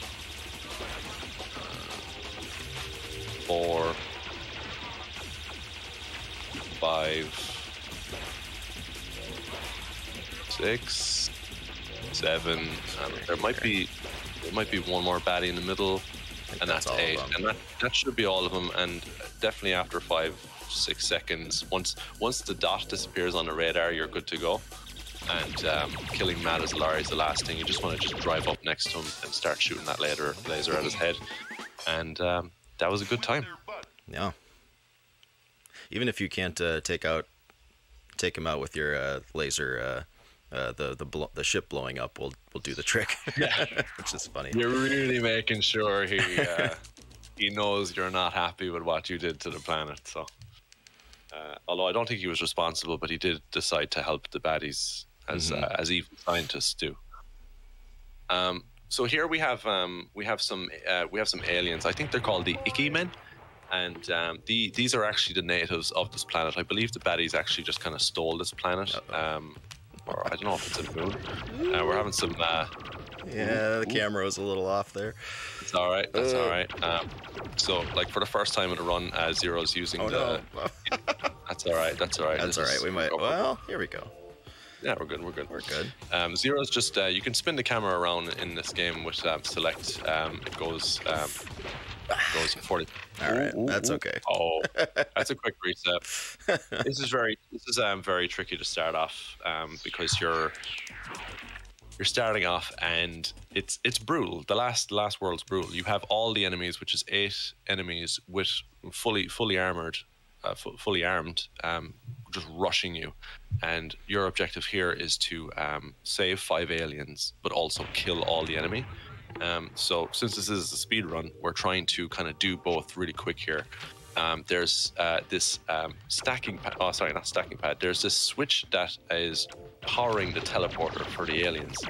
And what Zero's doing there is he's hitting the first of 4 switches to kind of get the ball rolling with starting the teleporter early. He's also walking past a few aliens, which he's just going to get back to later because it's kind of too risky now. And he's going to find, it's only one of 2 shields in the entire map. And he's going to use that for about 20 seconds of killing as many enemies as he can right now. Luckily, they kind of shoot all in a big chaos, so they might hurt each other. And once his shields runs out, he's going to run away, activate another power source for the teleport, and he's going to grab the second shield of the map here and hopefully take out some of these enemies. And these enemies are annoying because they'll run away into the middle of the map or something, and they'll come back later. It's weird. Their behavior is kind of odd. Sometimes they won't attack you at all later on, or they could just see you and start shooting at you while you're trying to save the aliens. So Zero does have, there might be an odd couple of baddies left. There's one kind of out there, so kind of hunt down here. Yeah, just he's being safe here. We're making sure all the baddies have been taken care of, just in case he's holding an alien later and he gets a pop shot. I think you're probably safe. Yeah. It's weird. I mean, I know one ran away. I don't know if he blew up or something. Yeah. So the aliens are kind of dispersed around the map here, and Zero's kind of get the toughest one here, who's on his own little island across the lava. The lava's absolutely deadly here. If Zero steps into it for like more than a split second, the medic is going to just burn up and die. I think you have enough health that if you kind of just graze the lava, you might survive it. Yep. But if, as I say, any longer than a millisecond, you're dead. Okay, so he's found the last guy who just seems to have given up. There he goes. Nice. Yeah, and if you drop an alien into the lava as well, it's instant death and then also instant failure of the mission. So. Yeah.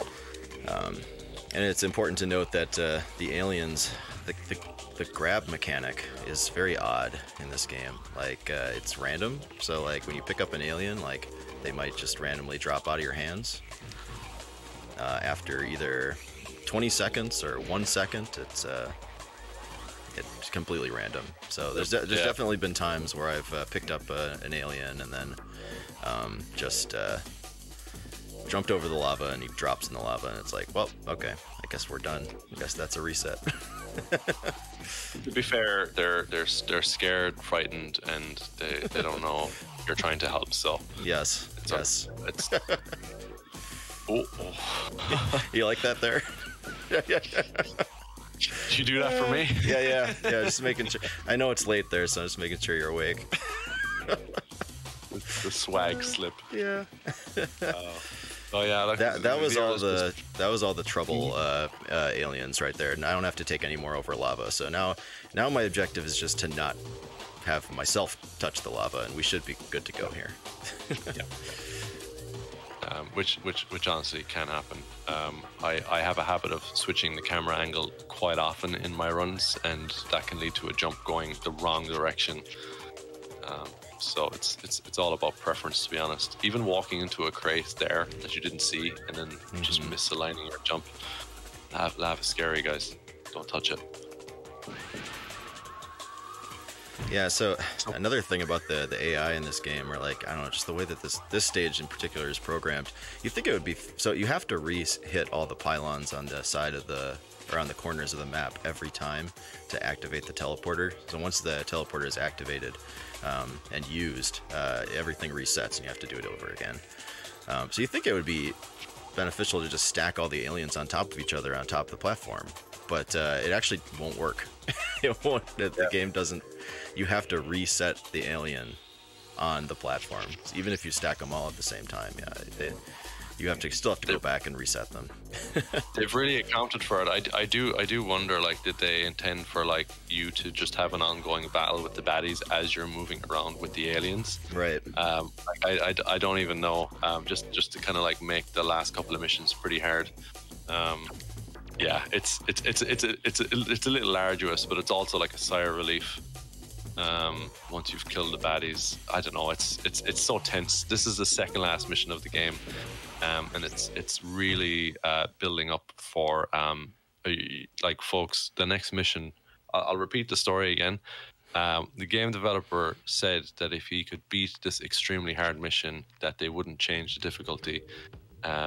Because they were going to make it way easier, and he grinded for like a week and he actually beat the mission. And this is, even if you're playing the game for days, weeks, like I've seen anecdotes online, YouTube, everything, people tried the next mission forever. There was also another quitting point for people. Even me, when I was a teenager, could not beat the next mission for the life of me. It is brutal. Even if you know where a bunch of power-ups are, it's brutal. So kind of, this mission compared to it is like a walk in the park, a walk in lava park. Yep. Yeah, he's gonna grab the last guy here, and then he's gonna, I think you just have one more teleporter to go. Yep. But yeah, it's there we go. lava palaver. Beautiful. And we're coming up, and if if your record with Bossa Nova is anything to go by, you should have this in just a couple of minutes. Here we go. Yeah. So I will explain what's happening here. So Bossa Nova is this giant robot that Mad as a Lorry helped the baddies build, and it contains a bunch of baddies. It's kind of made of baddies, but also it's like a big mech that shoots electricity and just all sorts of weapons. The way you're supposed to defeat it, if you start taking down its health and start shooting it, it'll kind of scatter into a bunch of baddies, and those baddies will just run around and start shooting you, which is very difficult to defend against. And then after a couple of seconds, they will reform back into the robot, which you have to shoot again.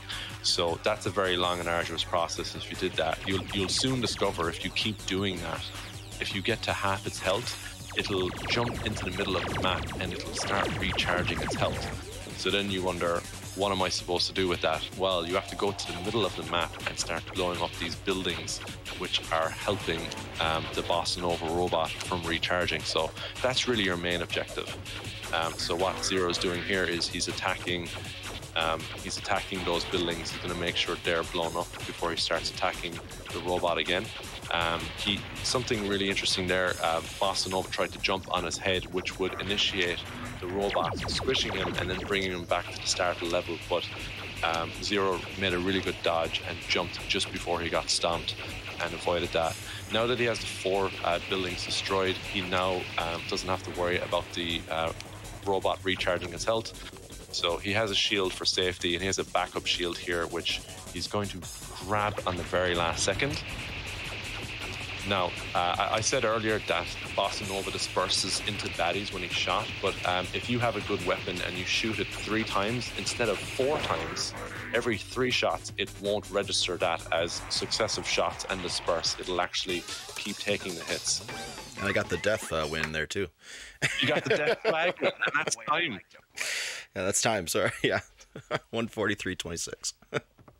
Beautiful. Oh, that's making people cry. That took weeks and months to beat that level. And this is your reward for beating the game. So you won the level. You want a medal or something? Get out of here. Get out of here. All right, so we'll do a quick sweep to make sure that I got all the golds, but I think we covered them. I think we got them. Yeah. While I'm checking these, I just want to thank Retrothon for accepting the run and allowing me to show this off. I want to thank another Funking Gamer for helping out with the commentary. That was really helpful. I would not have been able to commentate this on my own, and you did a great job. So thank you so much for assisting. Thanks so much for having me. Yeah, just shout outs to the Team Buddies community and the and my gaming buddies, my ZeroCounts viewers as well, for enduring me my grind on this game. But you have any shout outs you want to make, Funk? Just shout outs to the speedrunners again of Team Buddies, Bringer Z, Cohesion, CMO Joker, Raikau, Ronan G Arc, Casual Causewary, who's #1 right now, my bitter rival. The guys at Team Buddies IO, shout out to the devs who I spoke to. Really, just everyone on, my friends and family as well. And thanks for a lot of my channel people popping in saying hi. It's a late night, but it's been super fun. Thanks Retrothon for having me and Team Buddies. First time Team Buddies has been in an event, so this is huge. So yeah. Thank you. Check out the game. It's a lot of fun. Yeah, please. Even if it's just casually. But all right. Thank you, everybody. Thank you.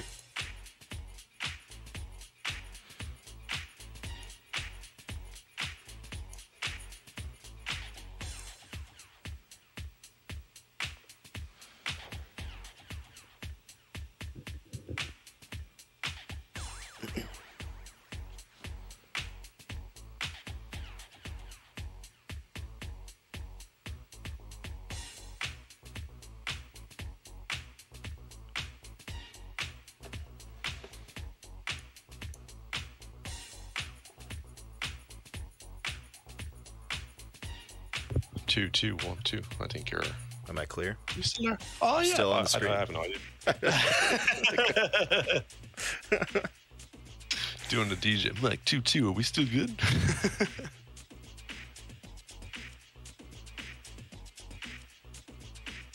I don't know. Just crank up the music. I think I'm still on the screen. Yeah.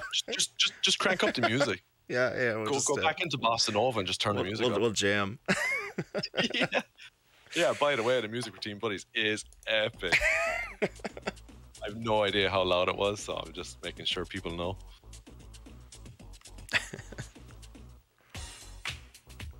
Yeah.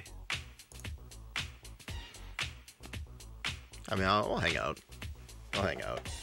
Yeah, so how are you guys doing? How's everybody doing? How's Retrothon been so far? Yeah, how's Retrothon been so far? Yeah. I've been having a really great time with this.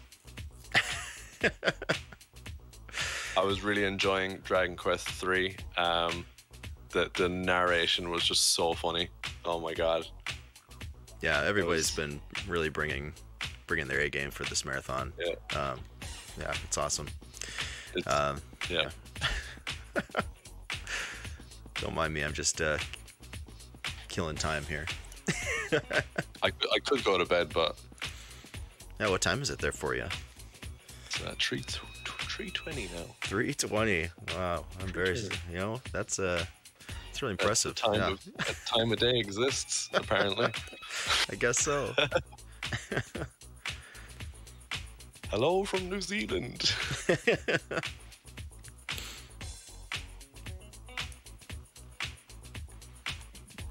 I'll there we go.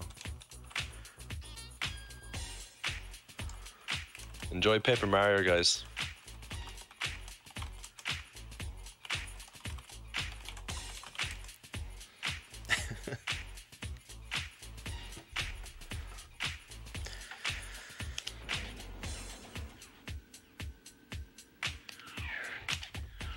Look at all that gold. All those gold medals. I need to 3D print a gold medal. That'd be awesome. Get like a 3D buddy medal. Yeah, man. I wanted to make like an amiibo style buddy. Oh, that would be awesome. You know, a little buddy amiibo. Right? You're being held to your estimate. Get back in the game. Yeah, I might as well. Yeah, you know, we'll play some. What level? We'll play what level some. could you improve? We could play some multiplayer. Maybe some Oh yeah. bomb ball. Yeah, let's do a quick game of. Oh yeah, by the way, guys, there's the multiplayer in this is like even better than single player. There's a football game with bombs. Yeah, the objective is to blow the bomb up while you're in while it's in like the end zone. Yeah, it's really interesting. Plays really well multiplayer. Gold.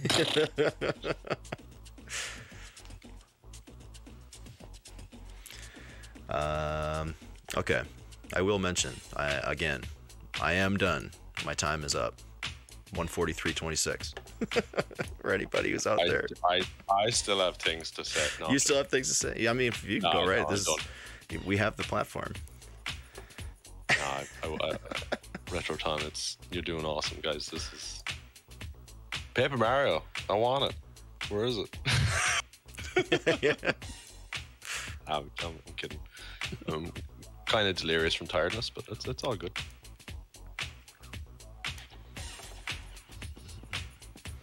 Look at the little penguin there, just chilling. Oh, that was a pun, and I didn't mean to. I'm so sorry. Now he's cute and adorable.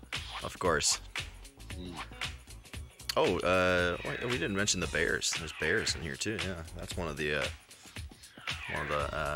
enemies, animals it introduces. Should be wolves.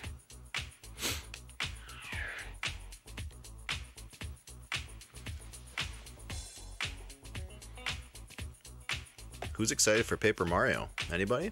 Yeah. I am. Excited to check that out.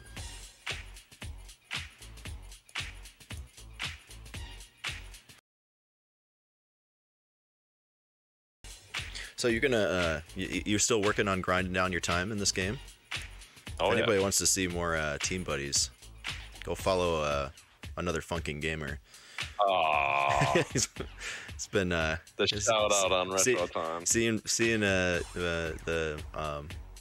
the back and forth between you and Kasu has been quite the sight to see, because it's just like little time saves here and there, like 30 seconds here and then 30 seconds there. I did have first place for about a year, and then me and Kazu. I'm going for sub 120. So yeah, if you guys want to see more team buddies, check me out, or check out Casual Cosway as well, because he's good. And the run keeps you keep finding new things between you and Kasu. Like whenever I watch a run, there's always something new in it that I didn't see before. There's a lot to be had. It's an old game, but it's a relatively new speedrun, and we are finding tech like nobody's business. So, who knows?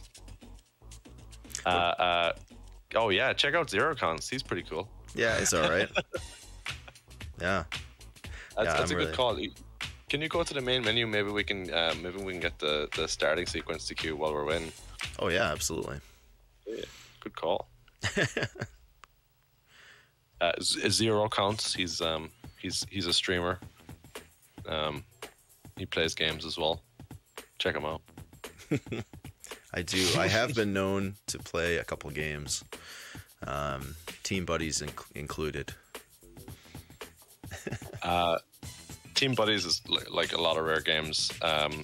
It's quite expensive if you try and buy it online, by the way. So like I bought mine for like 50 euros like years ago, and now it's like 200, 300 euros. Yeah, because I bought my copy like 10 years or 7 years ago or something, and it was like $100.